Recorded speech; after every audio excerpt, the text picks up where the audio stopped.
minsan no, may ang suot yung sombrero. Kung ano-ano lang. Opo eh. Kasi alam mo naman ako, hindi ako maarting tao. Sa pormahan din po, ano, pasensya, yun yung una kong tinatanong, ano. Sabi nila, bilyonaryo, pang ilan sa pinakamayamang Pilipino, sabi ng Forbes magazine, pang ilan po kayo.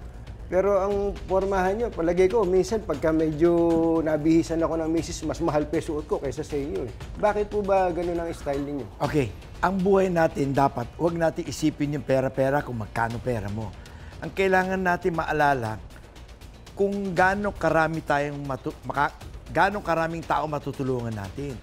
At kung paano gumaang ang buhay ng mga taong makakasama natin.